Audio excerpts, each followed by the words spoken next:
So everyone, चलिए जानते हैं बॉडी के एक बहुत ही इम्पॉर्टेंट सिग्नलिंग पाथवे के बारे में जिसका नाम है जीपीसीआर। जिसका फुल फॉर्म है जी प्रोटीन कपल्ड रिसेप्टर। अब ये जो सिग्नलिंग है, ये सिग्नलिंग मल्टीपल मेटाबॉलिक पाथवे को रेगुलेट करता है, जीन रेगुलेशन में हेल्प करता है, साथ ही साथ फाइट फ्लाइट मोड को एक्टिवेट करने का भी काम करता है। इसके कई सारे तरह के सिग्नलिंग मॉलिक्यूल्स होते हैं, जैसे कि epinephrine, nor epinephrine, luteinizing hormone, जो कि आपको स्क्रीन पे दिख रही होगी।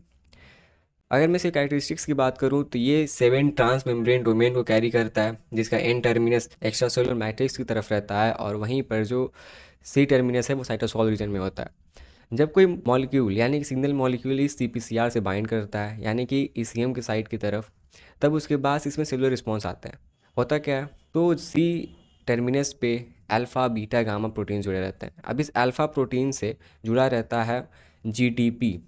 जब इस जीडीपी को कन्वर्ट किया जाता है जीटीपी में, तब ये अल्फा जीटीपी फॉर्म जाकर एक्टिवेट करता है एडेनाइलेट साइक्लेज को।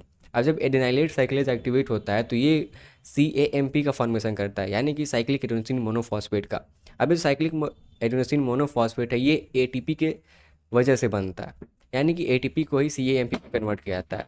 अब फर्दर ये जो सीएएमपी रहता है, ये एक्टिवेट करता है प्रोटीन काइनेज ए को।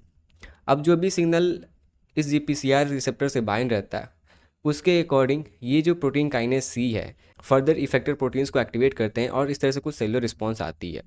सो ये था एक ओवरव्यू जीपीसीआर के बारे में। Hope you will understand the things about it.